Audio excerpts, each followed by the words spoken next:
الحمدللہ رب العالمین الصلاة والسلام علی امام الانبیاء والمرسلین ثم الصلاة والسلام علی امام الاولیاء الکاملین وعلی آلہما واصحابہما اجمعین من یومنا ھذا الی یوم الدین واعوذ باللہ من الشیطان الرجیم بسم اللہ الرحمن الرحیم ان علینا جمعہ وقرآنہ فإذا قرأنہ فاتبع قرآنہ ثم ان علینا بیانہ۔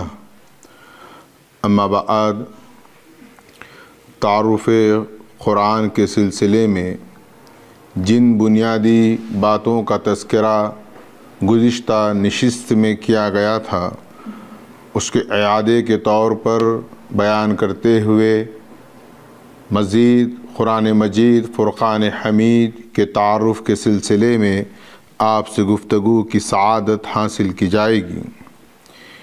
جیسا کہ گزشتہ ہم نے اس بات کو بیان کیا کہ قرآن مجید فرقان حمید کی تدوین دراصل آقائے کونین احمد مجتبی حضرت محمد مصطفیٰ صلی اللہ علیہ وسلم ہی کی حیات مبارکہ میں مکمل ہوئی، لیکن کتابی شکل وجود میں نہیں آئی، بلکہ حضور نے جس طرح اسے اپنے سینے میں محفوظ رکھا، آپ نے اپنے اصحاب تک منتقل فرمایا، لیکن حضرت ابوبکر صدیق رضی اللہ تعالیٰ عنہ کے دور خلافت میں پہلی مرتبہ قرآن مجید کو کتابی شکل عطا کی گئی، اور حضرت عبداللہ ابن مسعود رضی اللہ عنہ کی رائے پر اس کا نام مصحف رکھا گیا۔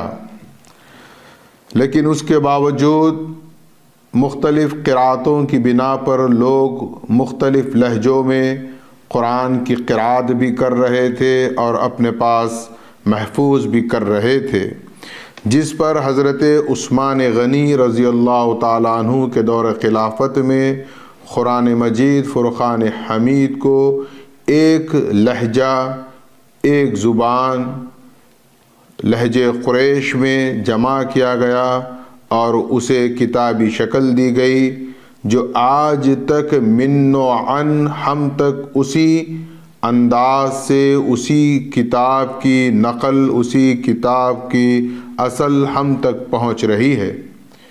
اور اللہ کا کرم اور اس کا احسان ہے کہ اس میں ذرہ برابر بھی کسی قسم کا رد و بدل رونما نہیں ہوا۔ یہ بات ہے قرآن مجید کی تدوین کی۔ اب اس کے بعد جو اصل ہے وہ یہ ہے کہ قرآن مجید کی ترتیب اور اس کی تنظیم۔ قرآن مجید میں آپ دیکھیں گے کہ آیت، پھر آیتوں کا مجموعہ جس کو ہم سورہ کہتے ہیں۔ آیت دیکھیے آپ کہ ایک جملے پر بھی مشتمل ہے، حروف مقطعات پر بھی مشتمل ہے، اور بعض مقامات پر دو دو جملوں پر بھی ایک آیت مشتمل ہے، بعض مقامات پر 10 جملوں پر بھی ایک آیت مشتمل ہے، اور اس کے آیت ہونے پر کسی قسم سے کوئی گرامر کا کوئی اصول نہیں ہے، کوئی منطق، کوئی فلسفہ نہیں ہے، بلکہ اس کو توقیفی کہا جائے گا۔ یعنی اللہ نے محمد الرسول اللہ صلی اللہ علیہ وسلم کو بتایا اور آپ نے امت کو بتایا، تو یہ توقیفی ہوئے، اس میں کسی انسان کی عقل، اس کے اجتہاد، اس کے علم کا کوئی عمل دخل نہیں ہے۔ اللہ نے کہا الف لام میم آیت ہے تو بس آیت ہے، اس کو ماننا ہے، اور آیت کا ترجمہ نہیں ہوتا۔ جیسا کہ اگر ہم اردو زبان میں دیکھتے ہیں تو اس کو جملہ کہہ دیا جاتا ہے یا پھر فقرہ کہا جاتا ہے، انگریزی میں اسے ورس کہہ دیا جاتا ہے۔ نہیں، یہ اپنی اصطلاح اب خود ہے، آیت کا کوئی ترجمہ نہیں ہے۔ آیت آیت ہے، آپ چاہے وہ انگلش میں استعمال کریں، اردو میں استعمال کریں، آپ کو آیت ہی کہنا ہے۔ اب ان آیتوں کے مجموعے کو سورہ قرار دیا گیا ہے۔ سورہ دراصل سور سے ہے، سور کہتے ہیں فصیل کو۔ تو آپ دیکھیں یہ کتنا حسین پیرایا ہے کہ یہ ایک فصیل ہے، اس فصیل کے اندر ایک شہر ہے۔ وہ شہر کیا ہے؟ اللہ کی حکمت، اس کی معرفت، اس کی قدرت کی تمام چیزوں کو اللہ نے ایک سورے میں بیان کیا ہے۔ اب آپ دیکھیں گے کہ سورہ بقرہ 286 آیات پر مشتمل ہے، سورۃ العصر 3 آیات پر ہے، سورۃ الکوثر 3 آیات پر ہیں، سورۃ النصر 3 آیات پر ہیں، بعض 4 پر ہیں، بعض 5 8۔ اب اس میں بھی کسی کا کوئی عمل دخل نہیں ہے، یہ اللہ کے بتائے ہوئے احکام کے مطابق ہے، اس میں کسی بھی بشر یا انسان کا کوئی عمل دخل نہیں ہے۔ اب ترتیب وہ نہیں ہے کہ جو نزول کی ہے، کہ جیسا کہ قرآن نازل ہوا، جیسا کہ ہم یہ جان چکے ہیں کہ سورہ بقرہ تقریباً 2 سال کے عرصے میں نازل ہوا، لیکن کون سی آیت کہاں کس کے بعد رکھنا ہے، کیسے اس کو ترتیب دینا ہے، اس میں کسی انسان کا عمل دخل نہیں ہے۔ اللہ نے رسول اللہ کو بتایا اور رسول اللہ نے امت کو بتایا۔ تو اس طرح قرآن مجید میں جو آیات ہیں کہ آیات کی تعداد کتنی ہے، دراصل اس میں بہت سا اختلاف پایا جاتا ہے، چونکہ سب سے پہلے تو یہ بات سامنے آتی ہے کہ ہر سورے کے ابتدا میں بسم اللہ الرحمن الرحیم ہے، سوائے سورہ توبہ کے۔ سورہ توبہ کی ابتدا میں بسم اللہ الرحمن الرحیم نہیں ہے، تو گویا قرآن کے جملہ 114 صورتیں ہیں۔ اس پر تمام کا اتفاق ہے، کسی نے کلام نہیں کیا ہے۔ 114 صورتیں ہیں سورہ فاتحہ سے سورہ ناس تک۔ لیکن آیات کی تعداد میں پہلا فرق یہاں ہو جاتا ہے کہ بعض یہ کہتے ہیں کہ اگر تمام آیتوں کے ساتھ بسم اللہ الرحمن الرحیم کو 113 مرتبہ جمع کر دیں گے تو خود بخود اس کی تعداد بڑھ جاتی ہے۔ بعض کہتے ہیں کہ بسم اللہ الرحمن الرحیم کو آیت ہی نہیں بلکہ یہ قرآن مجید کے سوروں میں فرق کے لیے اللہ نے رکھا ہے، گویا وہ اس کی کاؤنٹنگ نہیں کرتے۔ اور پھر کتنی آیتیں ہیں، بہت سی ایسی روایات ہیں، اور یہ بات کوئی اپنے طور پر نہیں کر سکتا کہ آیات کتنی ہیں۔ آیات کے معاملے میں روایات میں اختلاف ہے، اسی اختلاف کی بنیاد پر آیات کی تعداد میں کاؤنٹنگ میں اختلاف پایا جاتا ہے۔ لیکن یہ بات طے ہے کہ 6500 آیات پر قرآن مجید مشتمل ہے۔ اب اس میں مزید بسم اللہ الرحمن الرحیم کو شامل کریں گے یا نہیں کریں گے، لہٰذا اس سلسلے میں ایک عوام میں ایک غلط تاثر رہتا ہے کہ اتنے نہیں اتنے۔ دراصل یہ ایک علمی موضوع ہے، اس میں روایات کا اختلاف ہے کہ بعض نے ایک آیت قرار دی ہے تو بعض نے اس کو 2 آیتیں قرار دی ہیں، یہ ایک الگ موضوع ہے۔ لیکن یہ بات طے ہے کہ 114 صورتیں ہیں قرآن مجید میں۔ اب اس کے بعد سب سے اہم یہ بات ہے کہ قرآن مجید میں آیات مربوط ہیں، اور میں نے بارہا یہ بات آپ کے سامنے ذکر کی ہے کہ قرآن مجید فرقان حمید کو کلام مربوط یعنی کنیکٹیو قرآن یا کنیکٹیو بک کہنے کا سب سے پہلے جو اس معاملے کو بیان کیا ہے وہ خلیفۃ اللہ مہدی موعود علیہ السلام نے بیان کیا ہے۔ آپ نے کہا کہ پورا قرآن مربوط ہے۔ قرآن مجید فرقان حمید کو اگر معنوی طور پر جب ہم دیکھتے ہیں تو قرآن کہیں پر آپ کو ایسا نظر نہیں آئے گا کہ کہیں پر کچھ بات ہو گئی تو کہیں پر کچھ بات ہو گئی، بلکہ قرآن میں ایک تسلسل معنوی طور پر نظر آئے گا۔ معنی میں جب ہم غوطہ زن ہوں گے تو ہمیں اندازہ ہوگا کہ قرآن کس قدر مربوط ہے۔ اور روئے زمین پر مہدی موعود علیہ السلام کا یہ احسان عظیم ہے کہ آپ نے دنیا اسلام کو یہ بتایا کہ قرآن مربوط ہے۔ اب آپ دیکھیں سورہ بقرہ ہے، سورہ بقرہ کے بعد سورہ آل عمران ہے، اس کے بعد سورہ نساء ہے، سورہ مائدہ ہے۔ اب آپ غور کریں کہ یہ 4 صورتیں چاروں کے چاروں مدنی ہیں۔ جیسا کہ ہم یہ بھی جان چکے ہیں کہ قرآن کی 2 قسم ہیں، ایک مکی اور مدنی، اور بہت زیادہ قرآن کا حصہ مکی ہے۔ اب آپ دیکھیں کہ اللہ کے کلام کا یہ اعجاز، اس کی یہ شان، جو قرآن مجید مکہ مکرمہ میں نازل ہوا ہے، جس کو مکی صورتیں کہا جاتا ہے، اس میں آپ کو احکام شریعت نظر نہیں آئیں گے۔ اس میں ایمان کی بات ہوگی، انفاق کی بات ہوگی، اس میں جہاد کی بات ہوگی، اس میں پروردگار عالم کی اسماء و صفات اور اس کی حکمت، تمام یہ باتیں ملے گی۔ احکام نہیں ملیں گے، نماز، روزہ، حج، زکوٰۃ کا تذکرہ نہیں ملے گا۔ یہ تمام چیزیں احکام شریعت آپ کو کہاں ملیں گی؟ یہ آپ کو مدنی صورتوں میں ملے گی، جیسا سورہ بقرہ میں، سورہ آل عمران میں، سورہ نساء میں، سورہ مائدہ میں۔ دیکھیے آپ، یہ 4 صورتیں مدنی ہیں۔ اب یہ کیسے مربوط ہیں؟ دیکھیے آپ کہ ان 4 صورتوں میں من جملہ کل شریعت محمدیہ کو بیان کر دیا گیا ہے۔ سورہ بقرہ میں اس کا ایک خاکہ پیش کیا گیا ہے، سورہ مائدہ تک پہنچنے پر احکام شریعت کی تکمیل کو بیان کر دیا گیا ہے۔ اب سورہ مائدہ کی وہ آیت کو لے کر لوگ بڑا ہنگامہ مچاتے ہیں کہ الیوم لکم اکملت لکم دینکم واتممت علیکم ورضیت لکم الاسلام دینا۔ قرآن کو اس نظریے سے آپ پڑھیے، سورہ بقرہ سے سورہ مائدہ تک شریعت الہیہ کا بیان ہو رہا ہے۔ شریعت الہیہ کی تکمیل پر اللہ فرما رہا ہے الیوم اکملت لکم دینکم۔ ہم سمجھتے ہیں کہ جب بس یہ آیت نازل ہوئی گویا دین مکمل ہو گیا، تو یہ آپ سمجھنے کی کوشش کریں۔ اب آپ دیکھیں کہ کتنا مربوط ہے قرآن۔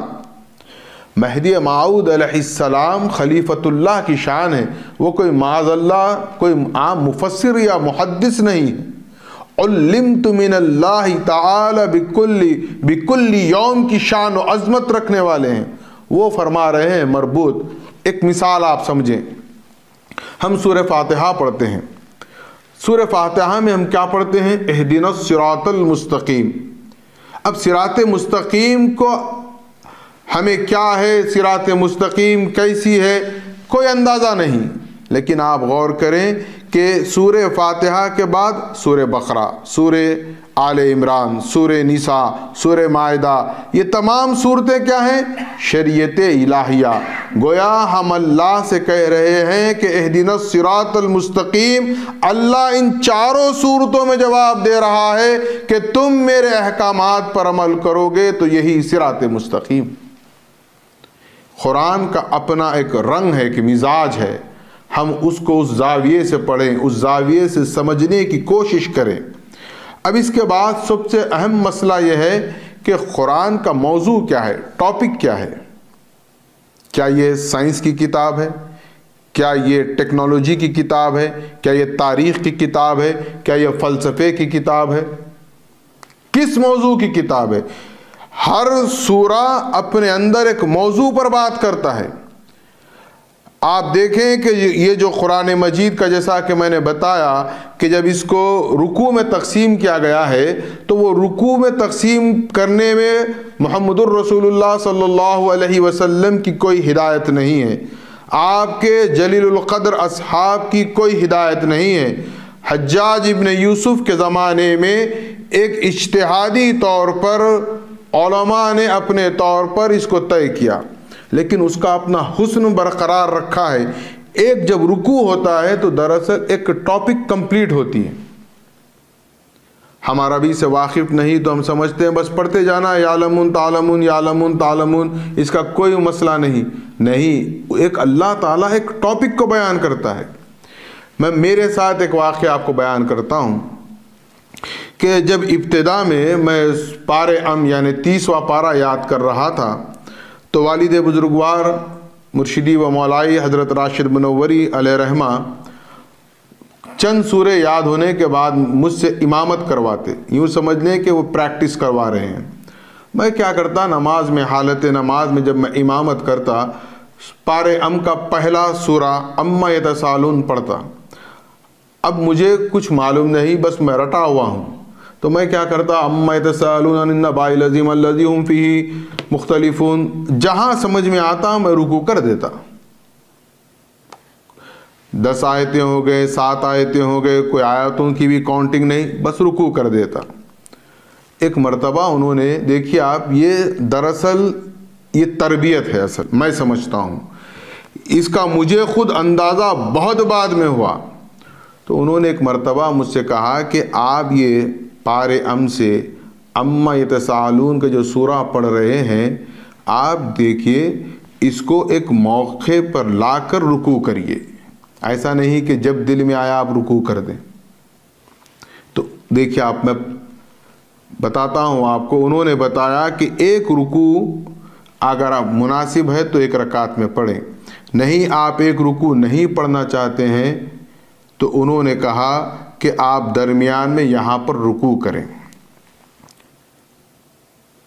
اما یتسالون عن النبأ العظیم الذی هم فیہ مختلفون کلا سیعلمون ثم کلا سیعلمون الم نجعل الارض مہادا والجبال اوتادا وخلقناکم ازواجا وجعلنا نومکم سباتا وجعلنا اللیل لباسا وجعلنا النہار معاشا وبنینا فوقکم سبعا شدادا وجعلنا سراجا وحاجا وانزلنا من المعصرات ماء ثجاجا لنخرج به حبا ونباتا وجنات الفافا ان یوم الفصل کان میقاتا۔ یہاں پر ایک ٹاپک، ایک مضمون مکمل ہو رہا ہے، تو انہوں نے تو جب مجھے یہ ٹاپک مضمون کچھ نہیں سمجھایا، بس یہ فرمایا کہ یہاں پر رکوع کریں۔ بات آئی اور گزر گئی۔ میں خود جب مطالعہ کرنے لگا، میں بہت سے مفسرین سے جب ملا تو انہوں نے اس کی حقیقت میرے سامنے بیان کی کہ اس رکوع میں 2 مضمون پر اللہ تعالیٰ کلام کر رہا ہے۔ تو یہ ایک خاص خیال رکھا جاتا امامت کرتے وقت کہ آپ اگر امامت کر رہے ہیں تو آپ کو اس پر توجہ دینے کی ضرورت ہے کہ دیکھیے آپ، ہم اگر ایک عام پیش امام کے حساب سے نماز پڑھا رہے ہیں تو اس کا کوئی مسئلہ نہیں، لیکن جب ایک مہدوی، ہمارا ایک اپنا تصور ہے، ہم حالت نماز میں جائے نماز پر نہیں ہوتے بلکہ ہم اللہ کے دربار میں ہوتے ہیں۔ تو اب آپ دیکھیں یہ کتنی بے ادبی ہے کہ ایک ٹاپک پر میں آپ سے بات کر رہا ہوں، بات کرتے کرتے بیچ میں آپ کو چھوڑ کر چلا گیا، یہ ادب کے خلاف ہے یا نہیں؟ تو ہمیں چاہیے کہ جب ہم حالت نماز میں قرآن کی قرات کرتے ہیں تو اس بات کا خیال رکھیں کہ یہ مضمون، یہ ٹاپک کمپلیٹ کر رہے ہیں یا بیچ حدر رکوع کر دے رہے ہیں، یا ایسا کریں چھوٹے چھوٹے جو صورتیں ہمیں یاد ہیں وہ پڑھ لیں، کیونکہ ایک صورت میں ایک مضمون مکمل ہو جاتا ہے۔ تو اس کا بڑا خیال رکھنے کی ضرورت ہے۔ اور مجھے تعجب ہوا، پچھلے 6-8 مہینے پہلے کی بات ہے، میں کوشش کرتا ہوں، میں حافظ قرآن نہیں ہوں لیکن حتی الامکان کوشش کرتا ہوں کہ جب امامت کروں تو آیات کا جب انتخاب کروں تو ایک مضمون کو مکمل کرنے کی کوشش کرتا ہوں۔ اب آپ دیکھیے، ہم سمجھتے ہیں ہماری قوم میں قابل افراد نہیں ہیں۔ اتفاق سے ایک مرتبہ میں حضرت مولانا سید مطیع اللہ ذاکر منوری صاحب قبلہ کی مسجد میں نماز عشاء کی امامت کیا، یہ قریب 8 یا 9 مہینے پہلے کی بات ہے۔ میں نماز پڑھایا، بات آئی اور ختم ہو گئی۔ وہاں کی مسجد کے فقراؤں میں سے ایک فقیر مجھے گلے لگا لیے اور بولے، میاں آج آپ کمال کر دیے نماز پڑھانے میں۔ میں بولا، مجھے خاری نہیں ہوں، بس جیسا آتا ہے پڑھ لیتا ہوں۔ بولے، میں خیرت کی بات نہیں کر رہا ہوں، آپ دونوں رکعت میں قرآن کے مضامین کا بڑا لحاظ رکھے۔ تو ایسے پوشیدہ ہمارے پاس بھی افراد ہیں جو اس بات کو سمجھتے ہیں۔ بہرحال، تو اب آپ دیکھیں کہ قرآن مجید کے ٹاپک کیا ہے۔ اس کا موضوع کیا ہے؟ نہ یہ سائنس کی کتاب ہے، نہ یہ فلسفے کی کتاب ہے، نہ تاریخ کی کتاب ہے. پھر کیا ہے؟ دراصل اس کا موضوع ہے انسان. لیکن انسان کی فزکس پر بات نہیں کرے گا. پھر کیا کرے گا؟ انسان کی ہدایت پر بات کرے گا. یہ قرآن دراصل انسان کی ہدایت کی ٹاپک ہے، اس کا مضمون ہے. اب یہاں پر علم کے پھر دو حصے ہیں. علم کے دو حصے ہیں. ایک یہ فزیکل ورلڈ کا علم جو حواس خمسہ سے ہم حاصل کرتے ہیں، دیکھ کر، سن کر، سونگھ کر، چکھ کر یا کسی چیز کو چھو کر. ہوتا یوں ہے کہ ہم ان حواس خمسہ سے کوئی چیز جب محسوس کرتے ہیں یا دیکھتے ہیں یا سنتے ہیں تو ہمارے دماغ میں یہ بات پہنچتی ہے. اللہ رب العزت نے ایک نظام، اس میں ایک کمپیوٹر اس طرح رکھا ہے کہ وہ ریکگنائز کرتا ہے کہ یہ کلر ہم دیکھیں تو ہمارا دماغ ریکگنائز کرتا ہے یہ بلیک ہے یا وائٹ ہے. تو اس طرح ہمارے دماغ میں یہ چیزیں اسٹور ہوتی ہیں. پھر وہ کیا کرتا ہے، ہمارا دماغ اس کو ایک اسٹوریج میں رکھ دیتا ہے. پھر دوبارہ جب ہم دیکھتے ہیں تو پھر ایک نئی چیز سمجھ میں آتی ہے. دونوں ملنے کے بعد ایک نتیجے پر پہنچتے ہیں. تو یہ کیا ہے؟ یہ فزیکل ورلڈ میں مادیات کا علم ہے، اور اس علم کا تعلق وحی سے نہیں ہے. پھر کس سے ہے؟ اب آپ دیکھیں، سورہ بقرہ کا 4واں رکوع ہے جس میں پروردگار عالم نے حضرت آدم کے علم کے متعلق بات کی. وَعَلَّمَ آدَمَ الْأَسْمَاءَ كُلَّهَا، ہم نے آدم کو کل اسماء بتا دیے، پورے نام بتا دیے. فزیکل ورلڈ کے یہ جو علوم ہے یا جو فزیکل ورلڈ کا جو علم ہے، اس میں وحی کا دخل نہیں ہے. لیکن یہ آدم کو جب اللہ نے دیے، ان کے وجود میں تمام اسماء کو ودیت کر دیے. اب وہ زمین پر آ گئے. زمین پر آنے کے بعد اب دوسرا علم ہے، اس کو کہتے ہیں علم ہدایت. اللہ نے ہدایت کے لیے انسانوں کو جو علم عطا کیا وہ وحی کے ذریعے. خود سورہ بقرہ کے اسی رکوع کے آخر میں اللہ فرماتا ہے فَإِمَّ يَأْتِيَنَّكُم مِّنِّي هُدًى فَمَن تَبِعَ هُدَايَ فَلَا خَوْفٌ عَلَيْهِمْ وَلَا هُمْ يَحْزَنُونَ. اب یہاں ہدایت کی بات ہو رہی ہے زمین پر آنے کے بعد. وہاں آسمان پر کیا بات ہوئی؟ وَعَلَّمَ آدَمَ الْأَسْمَاءَ كُلَّهَا، آدم کے وجود میں تمام اسماء کو اللہ نے ودیت کر دیا. مثال کے طور پر آم کی ایک گٹھلی ہوتی ہے. گٹھلی کو کیا ہے، آپ زمین میں دفن کر دیتے ہیں. بالقوہ اس گٹھلی میں پورا آم کا درخت ہوتا ہے. جب وہ زمین پھاڑ کر نکلے گا تو 2 پتے آئیں گے ابتدا میں. 2 پتوں سے بڑھتے بڑھتے بڑھتے بڑھتے وہ کتنا بڑا درخت بن جائے گا. 2 سال بھی لگتے ہیں، 4 سال بھی لگتے ہیں، 5 سال بھی لگتے ہیں. جیسے جیسے اس کی نشو و نما ہوگی وہ بڑھتا جائے گا. یہ علم آدم الاسماء کلہا، حضرت آدم کے وجود میں اللہ نے یہ علم کو ودیعت کر دیا. اب اولاد آدم جیسے جیسے ترقی کرتی گئی یہی علم ظاہر ہوتا گیا. یہ علم ترقی کرتا جا رہا ہے. آج جو علم جس مقام پر ہے، اگر 500 سال پہلے اگر دیکھا جائے تو اس علم کا تصور بھی نہیں کر سکتے، اور پتہ نہیں یہ اس کی انتہا کہاں جا کر رکنے والی ہے. آنے والے 1000 سال کے بعد میں ایسا سمجھ میں آئے گا ہم جاہل تھے وہ عالم ہیں.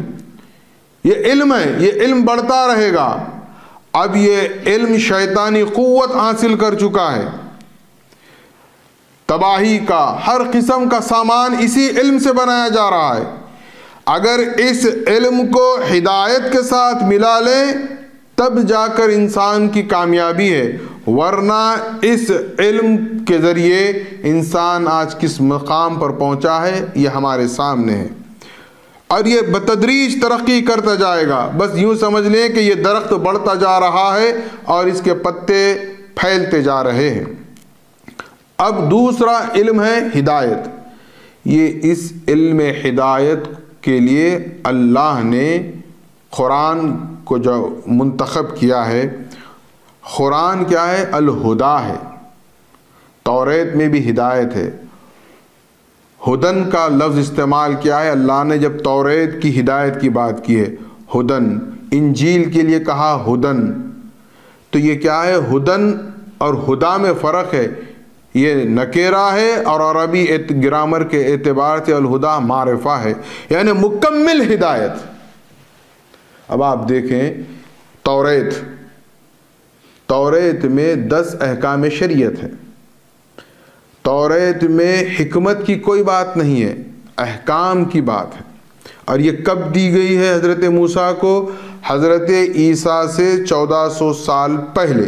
تو آج اگر ہم حساب لگائیں تو 3075 سال پہلے اللہ نے توریت موسیٰ علیہ السلام کو عطا کی۔ اب اس زمانے میں انسان کی جو ذہنیت تھی، اس کی جو فکر تھی، اس کا جو مزاج تھا، اس کے مطابق توریت اس کو عطا کی گئی۔ پھر اس کے بعد 1400 سال کے بعد حضرت عیسیٰ کو انجیل عطا کی گئی۔ انجیل میں احکام نہیں ہے، حکمت ہے۔ اب ہدا بنے گا احکام اور حکمت سے، وہاں احکام ہے اور یہاں حکمت ہے۔ انسانی ذہن اس قدر ترقی کرا کہ اب اس کو حکمت دی گئی، لیکن جب نزول قرآن کی بات آئی، محمد الرسول اللہ کی بعثت کا زمانہ تھا، اللہ نے الہدا، احکام بھی دے دیے، حکمت بھی دے دی۔ تو کیا ہوا؟ ہدایت انسان کی مکمل ہو گئی۔ مثال کے طور پر اگر کوئی بچہ پری پرائمری کا ہے، آپ کیا پی ایچ ڈی کا ٹیچر اس کو رکھیں گے؟ کیا وہ پی ایچ ڈی کا ٹیچر اس کو فلسفہ پڑھا سکے گا؟ کیا اس کو بڑی بڑی کتابیں پڑھا سکے گا؟ نہیں۔ وہ بچے کی ذہنیت کے مطابق اس کو مختصر علم سکھائے گا، ذہنی نشو و نما ارتقاء کرتا جائے گا، تب جا کر اس کو فلسفہ بھی پڑھایا جائے گا، اس کو سائنس بھی پڑھائی جائے گی، سب کچھ پڑھایا جائے گا۔ انسان کا زمانہ بھی اسی طرح ہے کہ 3500 سال پہلے اس کی حالت الگ تھی ذہنی، پھر 2000 سال پہلے مختلف ہوئی، پھر اس کے بعد قرآن آیا۔ تو اس طرح ہدایت کا دراصل تعلق راست اللہ سے ہے، اللہ ہدایت فرماتا ہے۔ تو علم کی 2 شاخیں ہو گئی، ایک علم مادیت، علم یہ فزیکل ورلڈ کا علم ہے، اور یہ اور ترقی کرے گا، پتہ نہیں کہاں تک یہ ترقی کرے گا۔ علم ہدایت کو اگر حاصل کرنا ہے تو آج کیا ہے؟ قرآن ہمارے لیے ہے۔ تو قرآن کی ٹاپک، اس کا موضوع کیا قرار دیا گیا کہ یہ دراصل بنی نوع انسانوں کی ہدایت کے لیے ہے۔ اور آپ دیکھیں سورہ بقرہ میں ہدی للمتقین فرمایا اللہ نے، پھر اسی کے بعد سورہ بقرہ میں ہدی للناس فرمایا۔ پورے قرآن میں آپ جہاں جہاں پڑھیں گے وہاں پر اللہ رب العزت یہ بتاتا ہے کہ قرآن ہدایت کے لیے ہے، قرآن انسان کی ہدایت کے لیے اللہ نے نازل کی ہے۔ اور ایسا بھی نہیں ہے کہ قرآن سائنسی علوم سے بہت دور ہے، سائنس کے اس میں بعض اشارے، بعض علوم ہیں، اور آپ کو معلوم ہونا چاہیے آج سائنسی ترقی جو کچھ بھی ہمارے سامنے ہے، یہ تمام کی تمام چیزیں قرآن سے آ رہی ہے۔ میں ایک بات کہہ کر اپنی بات کو ختم کر دیتا ہوں، سائنس نے آج جتنی بھی ترقی کی ہے، لیکن کوئی ترقی آج تک قرآن کے خلاف نہیں ہے۔ یہ خود ایک بہت بڑی دلیل ہے کہ یہ اللہ کا کلام ہے۔ اس کے علاوہ قرآن اور سائنس کا کیا تعلق ہے، آج کے موجودہ دور میں کتنی اس کی اہمیت اور افادیت ہے، اللہ نے 1400 سال پہلے جو بات کہی تھی آج کیسے ہمارے سامنے آ رہی ہے، اور اس کے علاوہ فہم قرآن کے کیا اصول ہیں، انشاءاللہ العزیز آئندہ نشست میں آپ کے سامنے بیان کی جائے گی۔ وآخر الدعوانا الحمدللہ رب العالمین۔